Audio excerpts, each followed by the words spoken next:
so grateful to have found you.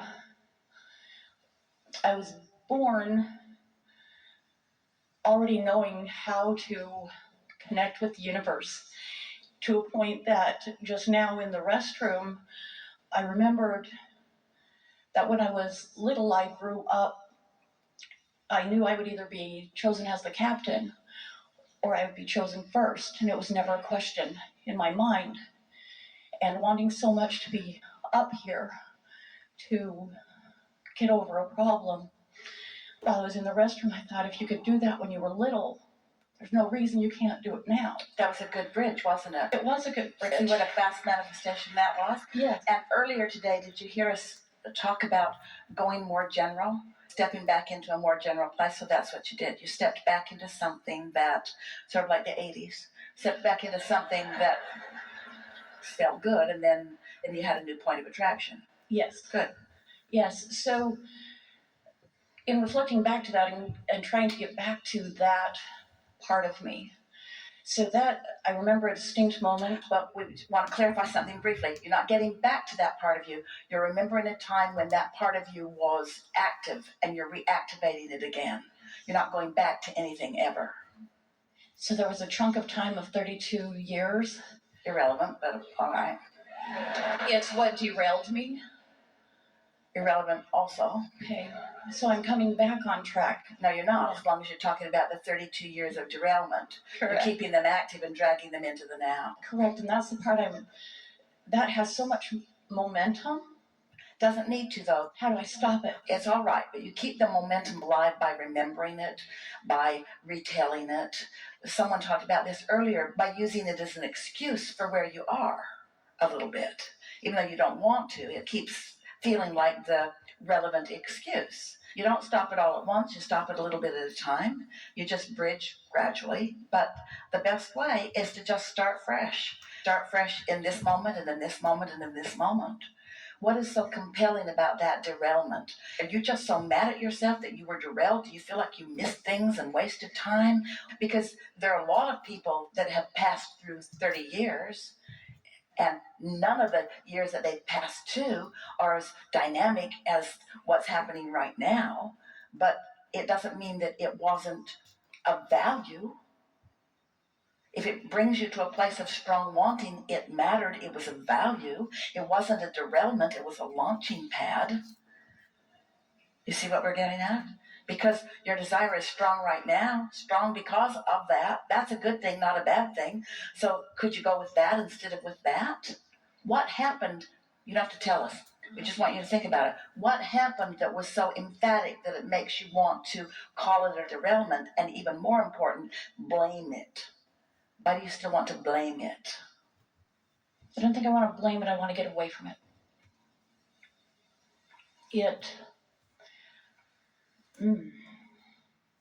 Because if you could make it okay, in other words, take the monster out of it, and then there's not the feeling that you need to get away from it, and if there's not the feeling that you need to get away from it, then there's not an active vibration about it, and then it just isn't.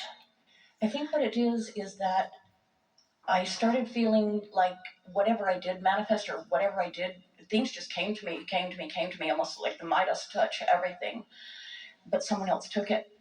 It became theirs, and so I think I stopped wanting to have anything come. But it's such a wonderful thing. We know it doesn't feel that way yet, but that's such a distortion of the way it works, because no one is attracting it for you, and no one is taking it away from you. It's only your perception that brings it in, and it's only your perception that keeps it out.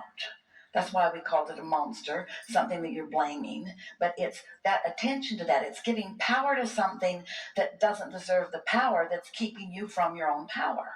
So to leave that completely in the past and to go to something new, there's such a fear, because you can't all of a sudden leave it completely in the past, but you could fill the now up with other things.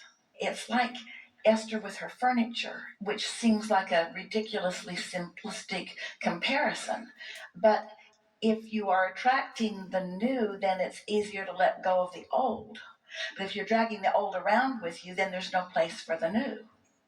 You have some choices. And we talked about it earlier. If you are determined that the choice of thought is going to be a good feeling one, and you start out before the bad feeling ones have filled in, then it's easier.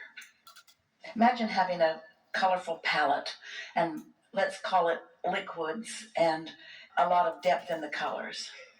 And you've got your canvas, and because you're not paying attention to what you're doing, or because you're having a negative moment remembering something negative in the past, you just sort of randomly take a brush and color that's sort of deep in color, and you paint the whole board with it. It's a black or a brown or a deep, deep purple. And then you say, wait a minute, that wasn't what I wanted. But it's hard to cover that up with the other lighter colors. Even though you want something lighter now, you can't quite do it. But tomorrow you could wake up and just not put the deep purple or the black on the board. You don't have to drag that board around and try to lighten it up. You can just start with a new board and put the light on it to begin with. You see what we're getting at? But there's a tendency to believe that because I lived something, that I have to now unlive it, that I have to fix it or detach from it or understand it. And you really don't. You can just start in fresh new thoughts. And if we could convince you, and we want to, but we can't, because there's no assertion. If there were, you'd already have it. Got it? No, it doesn't work like that. But what we would like you to feel is that you can start fresh. You can start fresh. And in time, that will be like a distant memory. It'll be like something that happened to somebody else. It'll be like something that you don't even talk about. And you will know how well it served you, because it lighted a desire within you that's way bigger than any desire that you ever had before. You were sort of a product of someone else's desire for a long, long time. And out of that experience, you have now found your own desire. And your own desire is, so much more powerful. There's such a much stronger point of attraction when it's your desire, you see. Nobody wants to be pushed around, and nobody wants to be taken advantage of, and nobody wants to be played, and nobody wants to be used up. In other words, these are things that people worry about. But the truth of it is, none of that can happen. It's just an illusion or a misperception that you have.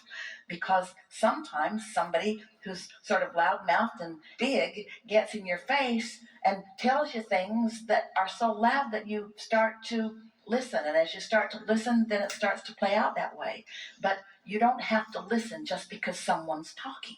One time, someone was in the hot seat talking about someone who was very troubling to her. And we began looking for the person. We looked everywhere for the person. And turned out the person was nowhere in the room, and yet so vividly part of the conversation. And that's what law of attraction does with thoughts and experiences. You can reactivate them easily, but you don't have to. And so it's much easier to activate something new than to try to deactivate something, because you can't deactivate it. Nothing can be deactivated, because when you look at it, that thing that you're not going to think about, you're thinking about it.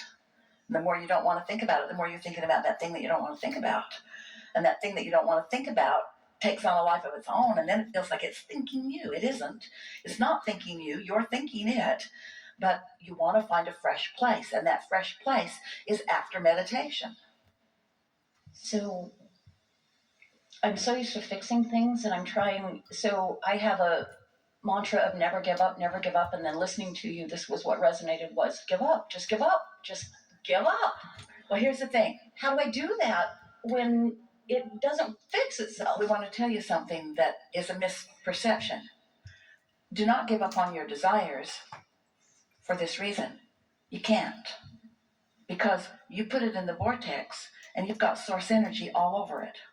So it's not giving up the desire, it's giving up the resistance that you've been dragging along with the desire. So phrase that a different way. I'm not giving up on what I want. I'm just letting go of the way I was going about it. Or I'm giving up the struggle. I'm giving up the thinking too much about it. Or I'm giving up overthinking it. I'm giving up a timeline. I'm giving up being hard on myself about it. I'm giving up my negative thoughts about it. I'm giving up my negative feelings about it. Not giving up on my desire. It's more vivid than ever. Just make those kinds of comments to yourself. I feel, because feel, emotion, is the best indication of vibration, and vibration is the point of attraction. So she would say, I feel happy. So she identified maybe how she was feeling or how she wanted to feel, but she was identifying the feeling of happy, identifying it, and then isolating it by just kind of looking around her current now for obvious things of happy. This is a beautiful room, by the way. So beautiful in so many ways. There is a lot in this room that if you focus upon it, you could feel happy about. It's fresh and really clean. The sound carries very well. These baffles are intentional. The lighting is wonderful. It's not hard to find a reason to feel some happiness if you decide to. So I feel happy. I feel sure. I feel eager. I feel ready. I feel open. I feel alive. I feel eager for life. I feel sure footed. So, as she began saying those things, she discovered it was the best ever preparation because now she's taking that good feeling, point of attraction person forward in time, forward in experience. So, she began thinking of it like in this segment of intention, she was establishing a vibrational atmosphere. And then she and her atmosphere were moving forward and attracting from whatever was there what matched the atmosphere that she had accomplished.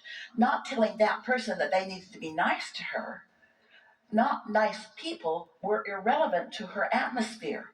She had lighted her light board in a way that when she stepped into wherever she was stepping, it had to be good to her because anything that wasn't good to her wasn't active in her because she'd taken care of that in advance. You see what we're getting at? Since it's attraction, attraction, attraction, attraction, then anything you can do to prepare your point of attraction is a good thing. Now, in contrast, it's the reason that we wanted to have this conversation with you because this conversation is so beneficial to so many, especially to you. Think about your opening words about that time that you were describing that wasn't so good to you. That's the opposite of the segment intending. That's remembering the past, using that as the reason to accomplish the feeling and then stepping forward into life with that point of attraction. You see what we're getting at? And that's why for most people, things don't change very much because they let what has been happening or what is happening be the reason that they offer a vibration, and then they just take it into the next segment and the next segment and the next segment. So the world and life and people and things and thoughts just keep coming to them according to what they've got going on. But you can change that. You don't have to think about what has been and you don't have to think about what is. But it is a mastery that requires some practice. But once you get the hang of this a little bit, you had that going on. You had that going on. And we love that you have that memory of having that going on when it was easy for you.